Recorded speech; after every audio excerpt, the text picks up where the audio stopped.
Hi, I'm Walter and I'm the Dutch mentor.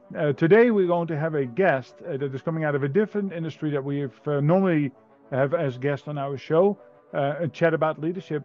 We have Joe Bailey. Welcome, Joe, for coming on today. He has been in the rotor wing industry, and funny enough, he was my CFI, who was daring enough to take me up in the first couple of hours. I told him right up front, by 5, 6 hours, tell me if this is for me, and I'm still here, just crossed my 100 hours, so I must have done something right along the way, but certainly enjoyed his guidance and his teachings. So I thought it was appropriate today for two things. I think it's good for leaders to listen to how other people went on their journey and what they find to be highlights in their journey and how to make transitions from one career to another career. But it's also important to message today for aspiring young aviators who are considering to go into aviation industry and learn from us, right? And I, as an adult, more senior person, making a transition, learning, I have a story to tell. But Joe has a very interesting story to tell, similar to myself, born and raised in Europe. He's from England, I'm from Holland. So Yep. Joe, without further ado, why don't you tell us a little bit about yourself, and then we'll take this conversation where it may go. Yeah, Thank you. sounds good. Good afternoon, Walter, and congratulations on the 100 hours. It's always a big achievement. I know for most students, it's still a big achievement. So, like Walter said, my name's Joe. I'm from England originally. I sort of got into a lot of adventure sports in the UK and started teaching climbing and traveled around the world from, I don't know, 18 through to I was about 25. And one of the things I really did when I was younger was get involved with mountain rescue. So I spent a lot of time on the side of the mountain and worked with heli rescue services as well as mountain rescue services and helping people out.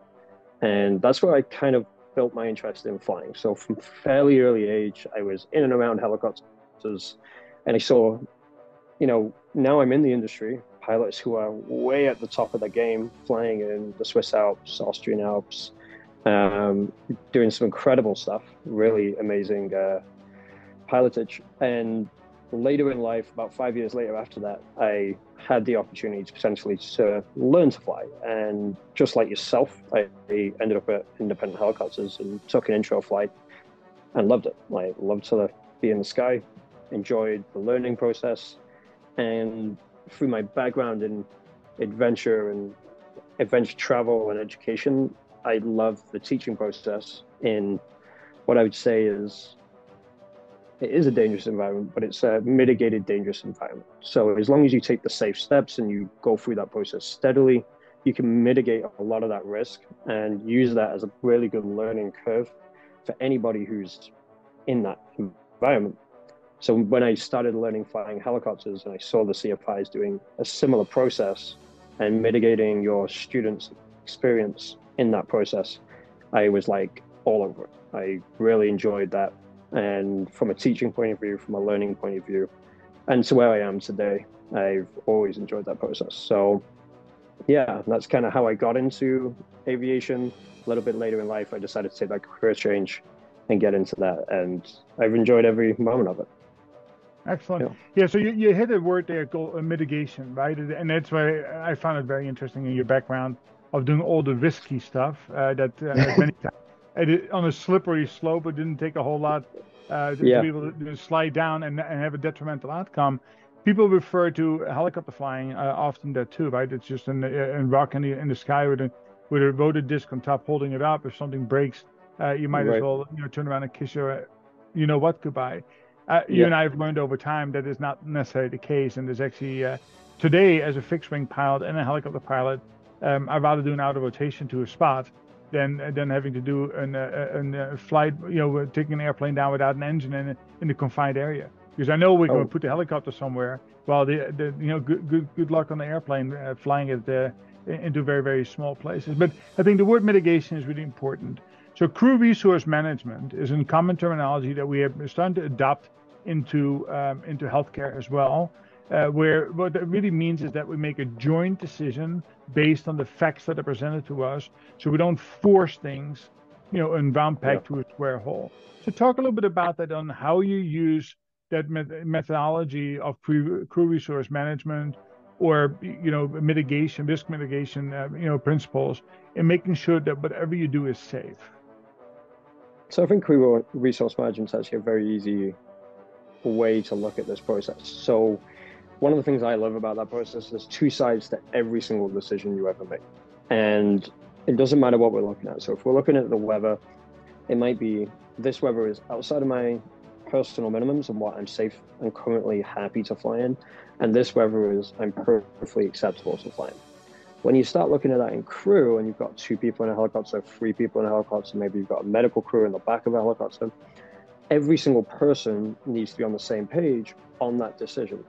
And my decision, your decision, and whoever we're talking to is going to be different. So the PIC will always take the lead responsibility in deciding if a final decision on if they're going to take up, go and fly, go and do that. So as a CFI, there was multiple times where I knew the weather we were going to go out in was on the edge of what my student was either comfortable in, willing to fly, but they were going to get a good learning experience from that. So one of the things you do as the CFI is go, okay, well, am I comfortable flying in this? Am I comfortable dealing with every other emergency scenario, what potentially may happen on the flight we're going to do if, yeah, worst case scenario, my student isn't in a learning situation. They've overfreshed, they've gone past where they're going to actually continue to learn in that scenario. So now you start working on the principle that you're in control of the helicopter, you're in control of the aircraft, and you still need to get home safely. So if you can't do that, it doesn't matter what your student's doing, you probably shouldn't be taking off, you probably shouldn't be doing that and going into that experience. So good learning experience and then good decision making based off that crew management is really hard to find that unique, and something which you're about to do. You're about to go and do your CFI, Walter, and this is something you'll talk about momentarily and over again, I'm sure. But every leader, even when I was teaching climbing, going into the mountains, going into backcountry skiing, you know, you will stand at the top of the slope to go and ski. There might be 6 people skiing that slope. You have to think about the weakest person and if they have the ability to do what it is you're about to ask them to do.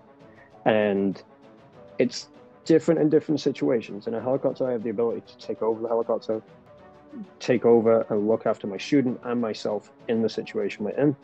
In something like mountaineering or climbing or something like that, they are solely by themselves. Once we've entered the situation, there's nothing I can do for that person apart from their ability to do what it is they've decided.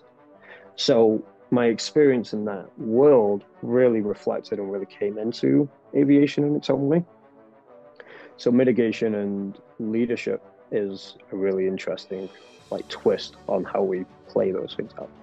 Yeah, so it is a worthy tool for people to learn, and I think this goes across all of industries, right? It is that before you start, and it always in this preparation, mitigation, response, and recovery in anything that you do. So take that to another level of understanding. So competency is something that we look for in leaders, but competency is not by reading a book. It's not something you do just one time. And I sometimes, I try to encourage it, just the mentees that I have in my life as a coach today or as an executive in healthcare. But I'm sure that as a future CFI, and I'd love to hear your opinion about that. You have to separate. Competency comes over time with experience. Therefore, you need to you have trained for skill and you have trained for knowledge. And it's when you combine skills and knowledge together and really understand what could happen and how do things work, where competency is birthed from. So how do you get a new student, a new person to think about the fact that, listen, competency takes time and effort, and how can you bring those two things together? So competency is a really interesting one, right? So if I think about leaderships within teams, which I've worked in, it's understanding what you are competent at and you understand and you have a good knowledge base of, but also understanding what you're weak at. And they're the people you want to surround yourself with, and that will only grow your own knowledge and grow your own competency in those areas. So for students, when you're teaching students in aviation, you want to get the fundamentals down, whatever those fundamentals might be to you as a CFI. So think about those 4 big blocks, right? You've got weather, you've got the physical skill element of what is happening in the helicopter. You've got the understanding of the aircraft itself, so the actual ground knowledge. portions around systems, understanding of that. And then you've got this sort of like fourth box. This fourth box is the linkage between all three of the others. And, you know, it doesn't rain without clouds. We don't get lightning without clouds and thunder, you know, but understanding that those things need to be all there to create what we class as a thunderstorm, and seeing how that builds up over time and the different styles of clouds we get on the forefront and back, that just takes time and knowledge. So surrounding your student with the information which is available and in small chunks to build that competency up to eventually build and link it all together. So a lot of students and a lot of CFIs, and a little bit of the process we went through was we spent the first 5 to 10 hours really just hands-on inside the helicopter. We'd go through in-depth pre-flights, we'd get in the helicopter, we'd go and fly, and we really just make sure that the student is gonna get hands-on and get physical and understand what it is they're setting out to try and achieve. Through the back of that, we start teaching systems, because that helps with the understanding of how to hover, how to move forward, how to move the helicopter left, right, straight forward, vertically, whatever it is we might be able to do. The systems allow you to understand how the lift is produced in the helicopter, how an order rotation may work, the freewheeling unit, whatever it is we're talking about. And then off the back of that, we talk about how the weather influences that lesson. And we try and separate all these things to start with so that the competency on each area is built up from the ground up. Then later in your training, we try to bring all four together, or all three together. And that's where that sort of like Venn diagram sort of gets a little bit more confusing. You end up in the middle, and you can bounce between topics and see how all the topics relate to each other. From the lift in the helicopter being changed by density altitude and density air in the weather, which then creates how the helicopter feels when you're in the helicopter.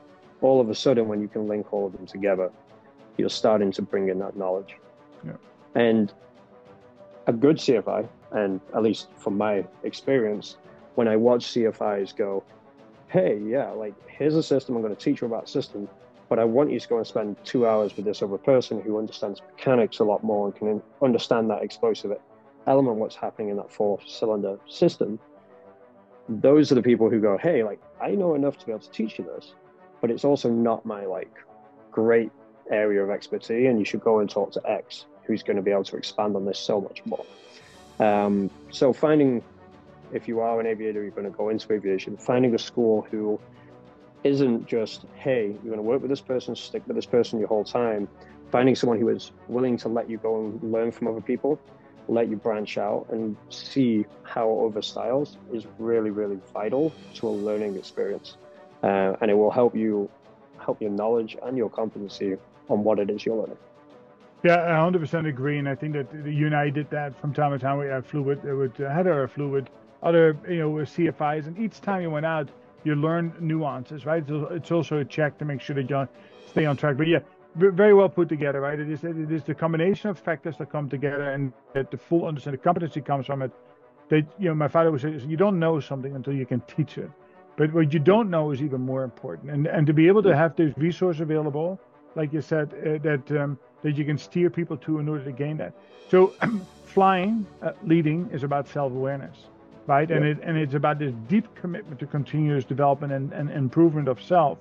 So now that you have gone through your route, you get your 5, 6, 1,000 hours, you have now taken on a commercial job flying in New York City. How do you continuously, keep yourself committed to developing as a pilot?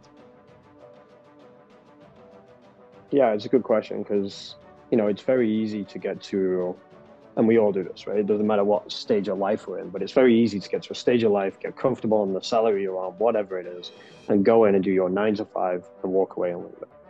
And as a pilot, is probably one of the, complacency is the worst thing we can ever do. Yeah. The minute we get complacence in the aircraft, the minute we start, oh yeah, I learned the emergency procedures, but I did it 6 months ago and I've not thought about it. So occasionally when I'm on the deck, I'll like switch on my check lights and look at all of my emergency lights, and I'll pick one. And while I'm pick one, I'm just running through that process in my head. And if I don't know it, or I can't get to the end of that emergency procedure, that night I'm going to pick it up, I'm going to go and look through it. Or on my next down day when it's wet, I'm going to pick up the RFM and I'm going to roll through it and just sort of make sure and keep myself refreshed. And this is just something which for me is habit, and I hope that many pilots go and do the same thing. But I don't believe anyone is absolutely perfect, right? Doesn't matter who you are. You could be a copy editor, you could be a typer, whatever. We all put a letter in the wrong place. We put a bullet point in the wrong place. It takes time to go back and review those things, right? So, as a pilot, I try to keep myself fresh on those things. And then you really got to be careful about the place you work, right? So some companies are better than others, and it just depends on where you go in the industry. But, I like to think the company I've ended up working for, they check us every 6 months. We do a little review flight with our training captain. There's always training going on, and that happens in the staff room. And anyone's willing to sit in with that, check in with that, or you're listening to it constantly. And those kind of things keep us on our game, and those are the things that do keep us safe. And complacency is the worst thing we can get into. So whatever it is, you might be with another pilot. I'll do my startup. I'll start up the helicopter or the aircraft. And before I go to take up, I'll just ask the other pilot, hey, did I miss anything? And just hope that they've been going through it. And if they say, yeah, you missed, your position lights, cool. I didn't miss it, right? I checked, right? But those kind of cross double checks is important to keep us all safe.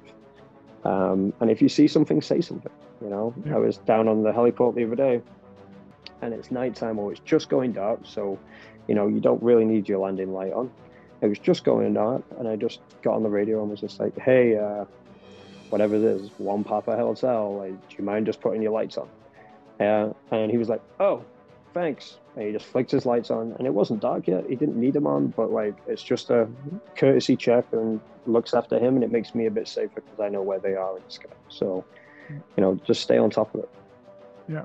So I think this is a great job, and I think we have come full circle in the amount of time that we said we were going to do this in, because you and I can talk about this like pilots can, I know, hours and hours and hours, right? Endless. So, Joe, I really want to thank you for taking the time to kind of give a little glimpse into what a helicopter pilot needs to do on a day-to-day basis, how you got to become a helicopter pilot.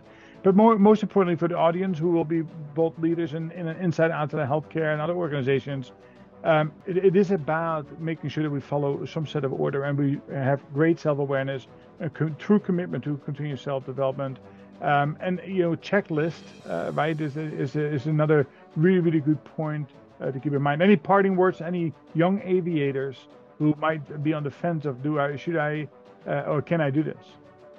Yeah, I would just say go and try it. Go and get your hands-on experience. I think that intro flight, which we all started at, is a fantastic tool to find out if you like it and you want to do it. And then if you want to pursue it, ask the right questions. If you are struggling to find a good school or don't know what to ask, reach out to Walter. There's lots of resources out there. But ask the right questions. Find the school which is going to work for you. There are schools which work really well for some students. They create really good structure. There's other schools out there which have flexible schedules, lots of really good CFIs. And the process to becoming a CFI is an in-depth process. Any CFI had to go through that. Chances are, if they have been doing it for, they've been teaching for 200-300 hours, they are pretty dedicated to the cause, and they're looking out for you guys as much as it is that you're going to be there and go through that process. So just keep it up. It's, time takes, or practice takes time. You will get better. Don't just get frustrated and can't hover in 10 hours or whatever it is. It takes time. I always used to say to people, and Walter was one of these people, I'm sure, that it takes 12 hours of straight hovering just to be able to hold that helicopter. Now, that might be 100% true. It might be a little bit off, but it just depends on you. And don't get frustrated with it. Keep it up. Yeah. That sets the winners and losers apart. People, be resilient and don't give up. But be realistic and pragmatic at the same time about it, right? Because it isn't for sure costly undertaking. Joe, thank you very much. I really, really appreciate it. And we'll talk soon again. Yeah, no problems, Walter. Have a great day.